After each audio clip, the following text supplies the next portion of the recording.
Okay, so jihadists, they really have a more direct bag of tricks, smaller amount of tools, but in some ways they have some advantages in the fact that when they play a card, conversely, they're not paying based on the governance. In the case of the governance type that is in a country, that actually gives them more or less dice. So in those poor countries that are more unstable, they actually get the number of dice is based on how many op points they spend, and the success ratio that they need is based on that governance. So they're more inclined to do things where there is poor governance because they get a 50-50 shot on a success.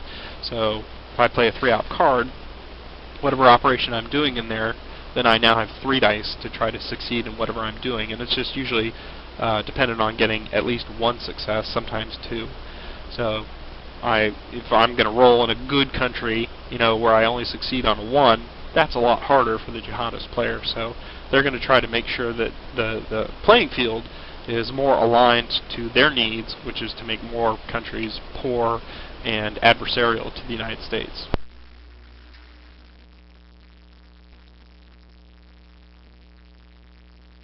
So the big 4 things that they can do is, 1, like I said before, they can recruit, and that's just to get cells from the Jihad track up there at the top into any country that has existing cells. Okay, so they're spreading the word as they move around the world. The way they do that is they say, okay, I'm attempting to put a cell in here. They have to roll against the governance. Or in some of the countries there in the Shenzhen, you can see that even though they have a good posture, they actually have a better recruitment. They have a little REC number there, so like the United Kingdom, very strong ally for the United States, but still a very easy place to recruit new cells. So if a jihadist gets over there, he can actually get more people quickly because the recruitment factor is only a 3 success ratio. So it's a 50-50 shot rather than some of the other countries. They can travel. Travel is tricky because they have to attempt to get into the country. And so, for example, if I'm moving a cell from Afghanistan to any adjacent country, it's automatic. There's no problem. They can always slip across the border into, say, Central Asia or Iran or Pakistan without any problem. So that's free. But if they attempt to go from one point to any other country on the board, then they have to roll against the governance there and try to succeed and not get caught at the airport. So they're trying to move, say, from Afghanistan to Libya. They would play the op card, try to move that number of cells, and then roll the dice for the ones that succeed. And the good thing is, if they've been revealed, if those cells are in danger of being removed by the United States for being active cells, when they travel, they revert back to sleeper, which means they've slipped away and the intelligence sources have lost track of them.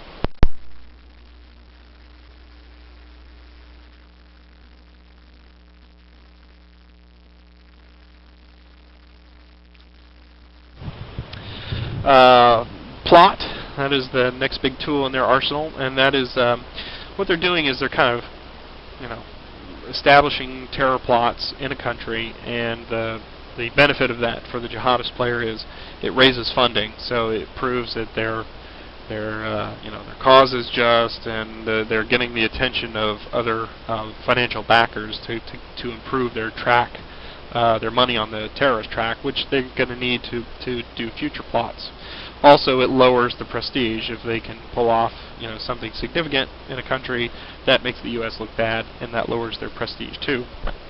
And more directly, it worsens the governance for that particular country. So they can actually have direct effect on a particular country, either shifting it from fair to poor, or they can start moving them down towards from like neutral. They can never get all the way to adversary without a jihad. We'll talk about that in a minute, but they can actually degrade that overall and make it easier for future plots and future activities to occur in that country. Okay, so the jihads are the active way that they take those cells that are in a particular country, and they either perform a minor jihad, which is where they're just trying to degrade the the governance from good to fair to poor, and so that's just the most direct way they can do that. Or they can attempt to do a major jihad, and with a major jihad, that's where all of their efforts are going from shifting the balance from, and it has to be at poor already, to shift it from a poor to like an Islamic revolution, and to get it over into an Islamist ruled country. If they do that, then as you can see, like Afghanistan, it becomes sort of a home base for them, and that's part of their winning conditions, is they want to try to get at least 6 resource points shifted over to that, if possible, with at least 2 of them adjacent. So they need a certain number of successes. That's why they're going to play higher value cards for this, usually like a 3, and they need at least 2 successes, or only 1 if it's besieged, so they can kind of work towards a future one if they did not succeed at the present time. If for some reason they muff it and they get all 3 fail, then it actually shifts back to the ally. So it could be so incompetent that the U.S. looks good as a matter of course.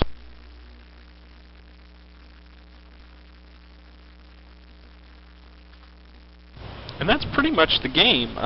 You can see there are some other little symbols on there. You've got oil symbols, oil derricks that represent.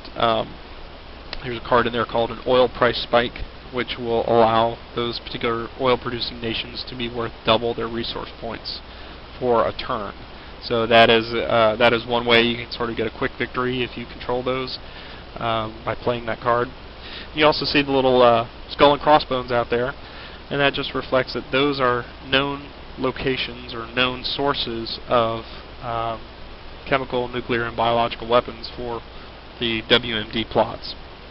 So you definitely want to keep an eye on Russia, Central Asia, and Pakistan, because if any of those, through event cards, or in Pakistan's case, as soon as it becomes an Islamist-ruled nation, all the nukes in the arsenal immediately go into the jihadist kit bag, so you definitely want to keep your eye on that.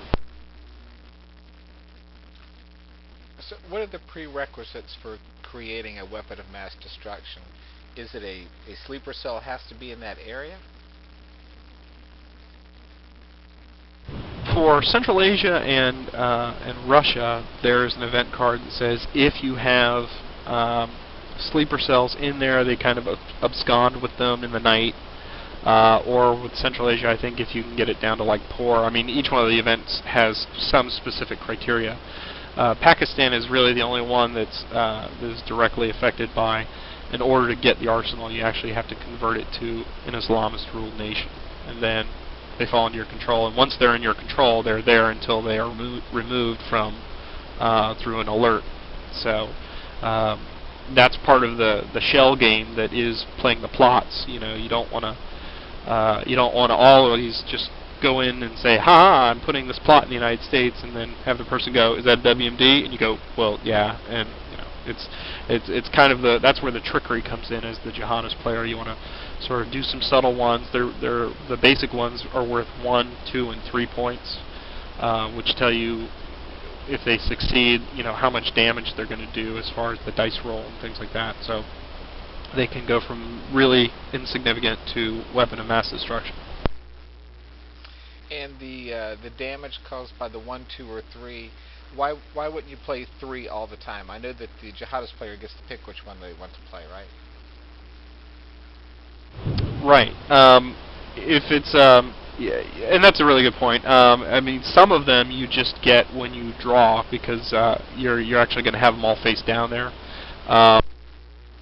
So yeah, you could do a 3 all the time if you wanted to. But what fun is that, really? Now, if you wanted to spread out 2 or 3, typically when you do a plot, you're not going to do just one, because the assumption there is exactly somebody, oh, that's a 3. I'm going to block. I'm going to do everything in my power to block that one.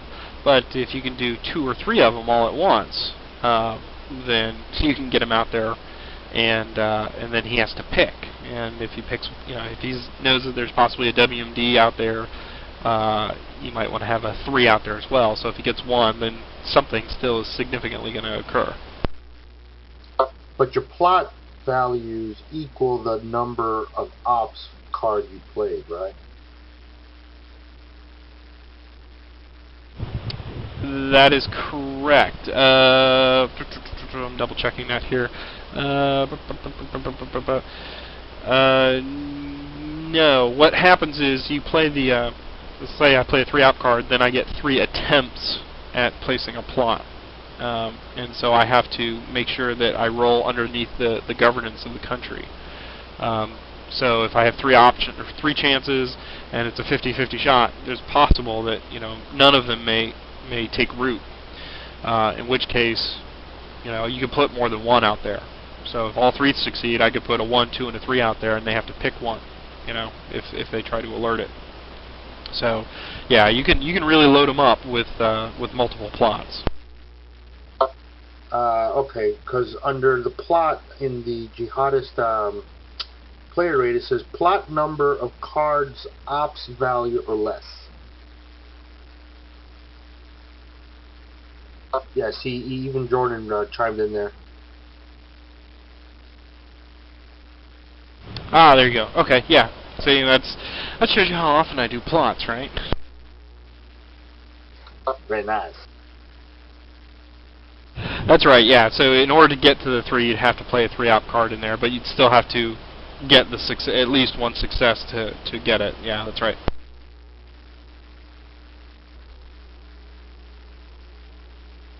And the point that I didn't bring up earlier, but I kind of mentioned it, if the U.S. If the Jihadists play a U.S. event card, and the first card that they're using that for is for a plot, there's a little place down there in the lower left where it says this is the first plot that I'm attempting with this card for this turn. That prevents that U.S. event from being triggered. So it's a nice little protective way that they can. It's like the space race for the Jihadists, saying, "Oh, well, I have to use this for a plot, otherwise the bad things would happen to me." So there you go.